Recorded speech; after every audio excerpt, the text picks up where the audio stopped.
Atlanta is a much better city because Lewis Holland lived here. Someone operated with integrity. His word was his bond. He was just as genuine human being as I'd ever been blessed to know. And to me, that's a great quality. He enjoyed hunting, fishing, family.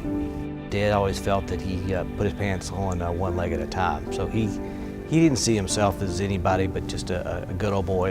And that was Lewis. There are people that have a commitment who like people. And you got to start with that premise. He enjoyed knowing people from every walk of life. I would think of all our group growing up that most of us would say that Lewis was the best friend we ever had. If Lewis was your friend, he was your friend all the way, not just part of the time. He was an unbelievable person who could connect people, connect across all kind of diversity. Diversity, I think, was his cup of tea. We grew up in a family that was committed to doing things for the community. That was the background we had. They're part of that group that actually created, I think, the greatness of Atlanta. He came from a house where honor and responsibility were there and a commitment to do things for other people. That's the way he lived his life. Whatever it was, Lewis was right out there, out front with a new idea all the time, really enabling people to become self-actualizers and making a difference in this town. And he'd actually get involved and make a commitment. It was pretty incredible. For him, it was service by example. I mean, he wasn't just words. I mean, he was actions. To see somebody with that kind of stature in the community really roll up their sleeves and work hard and not just take a passive interest in a board is pretty inspiring.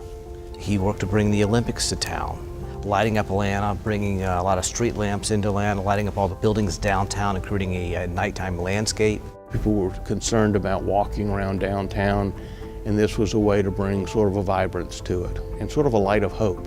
It needed to sparkle, and that was his answer to how to make it sparkle. My wife and I were invited over that night to watch Atlanta light up. I think the whole image there of the lighting up Atlanta that night is a good image of Lewis's life. He lit up this city. He had a real heart for other people. Commitment to equality, commitment to opportunity, commitment to the possibilities of people, knowing that, of course, when they work hard and do well and succeed, and then everybody is helped on that. He had a high moral standard, and the worst thing for me as a child, or I think for any of his friends or his colleagues, was to disappoint him. Because you knew that he wasn't just expecting that, but that's the way he lived too. And you could expect that from him. He wasn't going to disappoint you, so you didn't want to disappoint him. Lewis was a terrific motivator of people. He could get people to do just about anything.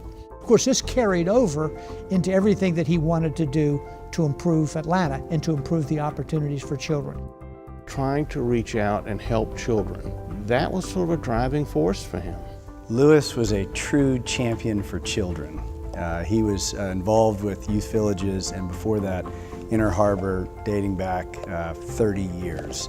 He's the one who really stuck it out in there at Anawake and decided to keep that thing going. He was very passionate about youth villages. He kind of took it on with a lot of gusto and pride. He felt that if you're going to get involved with an organization, you had to be willing to lead the organization and be willing to put your reputation on the line for that organization, which he did. He basically, individually, personally rebuilt the board at Inner Harbor by going to friends he knew. Lewis, instead of sitting and asking you for money, he would take you there and let them show you a program they were doing. And then he would ask you how you felt about it, and you would want to give the money. He wanted to take me out to Inner Harbor, see the place. He didn't have to ask me to do that, and I didn't have to say I'd do it, but I did it because of Lewis. I remember Lewis taking me out to youth villages at one point, saying, "You must see this, you must see what's going on." And when we got out of the car and walked around the grounds, and I don't think there was hardly an inch that we missed, both the buildings and the physical layout, you could just sense this incredible sense of accomplishment, not so much of his personally, but what was being accomplished with the young people, how their lives were being impacted then, of course now, and in the future. And it was just a joy to feel his joy and to see his face grinning from ear to ear, his wonderful smile. He's the one who got me interested in going out there. He took a lot of us out there. Trying to get other people to see the importance of reaching out to children who weren't as advantaged as he was as a child, and certainly his own children.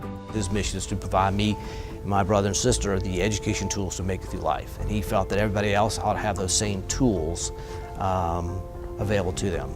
Lewis believed that everybody needed to have an opportunity, and he was committed to making things better. Lewis never blew his own horn. That just absolutely was not why he was in it.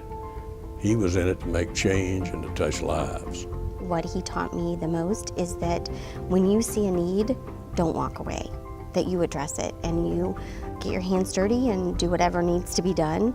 This woman came up to me and stopped me and said, "Your dad found out that I lost my home in a fire and that my children lost all of their Christmas presents in the fire, and we had no coats and clothes, and your dad got coats and clothing and Christmas presents for my kids, and I, as his daughter, never knew anything about that."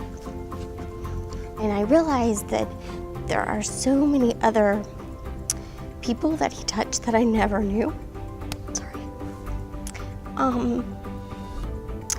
And it made me realize that, you know, he would talk about his community service, but really what made me proud was not the boards and the fundraising and the community things that he did for Atlanta, but it was the individual people.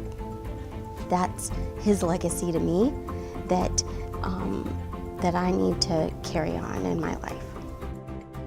There was no shortage of Lewis enjoying life along the way. Lewis was full of life. He was one of the best guys I've ever met. Lewis Holland was one of the finest, most caring human beings I've ever known.